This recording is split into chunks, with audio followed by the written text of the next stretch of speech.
Hit TV YouTube channels లో మీ వ్యాపార ప్రకటనలకు మరియు ప్రమోషనల్ ఇంటర్వ్యూస్ కోసం వెంటనే సంప్రదించండి. గురువుగారు, మనకి ఎన్నో పండ్లుంటాయి. పండ్లను కూడా తీసుకెళ్తూ ఉంటాము. ముఖ్యంగా గుడికి వెళ్ళేటప్పుడు కొబ్బరికాయని తీసుకెళ్తాం. కారణం ఏమిటంటారు? దాని వెనకాల ఉన్నటువంటి పరమార్థం ఏమిటి? మనకు ధర్మశాస్త్రంలో హ్మ్. శరీరానికి, ఆత్మకు, మనస్సుకు, బుద్ధికి ప్రతిరూపం కొబ్బరికాయ. హుహు. కొబ్బరికాయకు అంటే సైంటిఫిక్‌గా చెప్తున్నాను. హ్మ్. పైన పీచు ఉంటుంది. హ్మ్. అది తీసేస్తే టెంకె ఉంటుంది. హ్మ్. అది తీసేసి పగలగొడితే లోపల నీరు ఉంటుంది. హ్మ్. నీరు పక్కన పోస్తే కొబ్బరి ఉంటుంది. హ్మ్. ఈ పదార్థాలలో పనికి రానిది ఏదీ లేదు. హ్మ్. పండ్లున్నాయి. అరటిపండు తొక్క పారేయాలి. అవును. దానిమ్మ పండు తొక్క పారేయాలి. హ్మ్. హ్మ్. కమలాఫలం పారేయాలి. కొన్ని పండ్లను లోపల ఉన్నది తినాలి. అవును. కొన్ని పళ్ళను బయట ఉన్నది తినాలి. హ్మ్. అంటే పారేసేది ఎక్కువ, తినేది తినేది తక్కువ. హ్మ్. హ్మ్. అంటే వాడేది తక్కువ. కొబ్బరికాయలో అన్ని వాడతారు. హ్మ్. కొబ్బరి పీచును తాడు చేస్తారు. హ్మ్. కొబ్బరి పీచును ఇప్పుడు సంచులు చేస్తున్నారు. హ్మ్. కొబ్బరి పీచును చాపలు చేస్తారు. హ్మ్. కొబ్బరి పీచును బుట్టలు అల్లుతున్నారు. హ్మ్. అలాగే కొబ్బరి టెంకె ఉంటుంది కదా, హ్మ్. దానితో గిన్నెలు, పళ్ళాలు, తినుబండాలు, ప్లేట్లు తయారు చేస్తున్నారు. హ్మ్. కొబ్బరితో సన్యాసులకు పాత్రలు, కమండలం లాంటివి చేస్తున్నారు. హ్మ్. కొబ్బరి టెంకలు ఒక 100, 200 కలిపి ఒక చోట చేసి పెద్ద దండం చేసి గుడిసె చేస్తున్నారు. హ్మ్. ఇది కొబ్బరి నీళ్లు తాగుతాం, కొబ్బరి తింటాం. ప్రపంచంలో ఏ పదార్థము సంపూర్ణంగా పనికొచ్చేవి రెండే. హ్మ్. ఒకటి కొబ్బరి, రెండోది అరటి. హ్మ్. అరటి మొత్తం వాడతాం. హ్మ్. అరటి పండు తొక్క హ్మ్. ఎరువుకు పనికొస్తుంది. హ్మ్.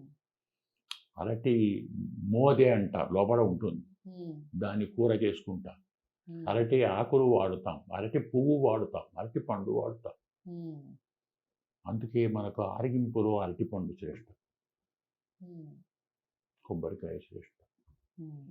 ఇది ఒక కారణం. హ్మ్. ఇంకో కారణం, హ్మ్.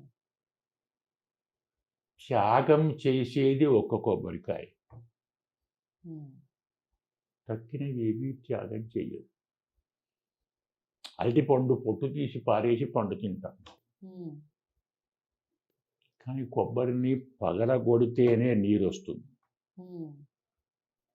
లోపల తీయటి నీరు ఉంటుంది, పైన గట్టిగా ఉంటుంది. హుహు. మనము కూడా లోపల కమ్మని తీయని చక్కని మనసు ఉంటుంది, హ్మ్. పైన శరీరం కఠినంగా ఉంటుంది. హ్మ్. దీన్ని పగలగొట్టాలి హ్మ్. అంటే శరీరాన్ని తరచి తరచి చూడాలి. హ్మ్. దీనికున్న కోరికలు, పాపాలు పీచు. హ్మ్. అందులో ఉన్నటువంటి ఆశలు టెంక. హ్మ్. అందులో ఉన్న జలము మనస్సు. హ్మ్. అందులో ఉన్న కొబ్బరి బుద్ధి.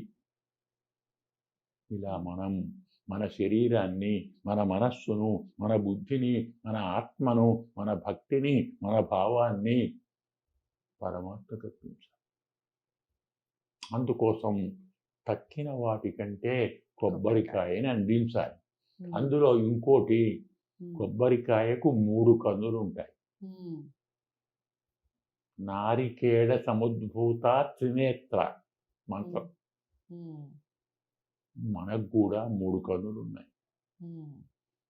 కనపడే కన్నులు 2, కనపడని కన్ను ఒకటి. హ్మ్. 3 కన్నులు ఉన్నటువంటి శరీరాన్ని, మనస్సును పరమాత్మకే అర్పించాలి హ్మ్. అనటానికి ప్రతీక కొబ్బరికాయ కొట్టడం. ఈ భావంతో, ఆలోచనతో హ్మ్. మనను మనము పరమాత్మకు అర్పించుకొనుటే ఉమ్. కొబ్బరికాయ కొట్టడం. చాలా అంటే చాలా చక్కగా చెప్పారు గురువుగారు. సంతోషం. చాలా అంటే చాలా సంతోషం. నిజంగా గురువుగారు మాట్లాడుతూ ఉంటే ఎన్ని ధర్మ సందేహాలు అలా వస్తూ ఉంటాయి మనకి. దీని వెనకాల ఉన్నటువంటి అంతరార్థం ఏమిటి తెలుసుకోవాలన్న కుతూహలం ఉంటుంది. అలాంటిది ఏది ఉన్నా మీరు కామెంట్ బాక్స్లో తెలియచేయండి. తదుపరి ఎపిసోడ్లో ఖచ్చితంగా దానికి సంబంధించిన ప్రశ్నలు అడగడం జరుగుతుంది. ఇక ఈ వీడియోని లైక్ చేసి అందరికీ షేర్ చేయండి. గురువుగారిని కలవాలి అనుకుంటే స్క్రీన్ మీద కనపడే నెంబర్కి కాల్ చేయండి. ఛానల్ని సబ్స్క్రైబ్ చేసుకోవడం మర్చిపోద్దు. మరో మంచి అంశంతో మళ్ళీ కలుద్దాం. నమస్తే.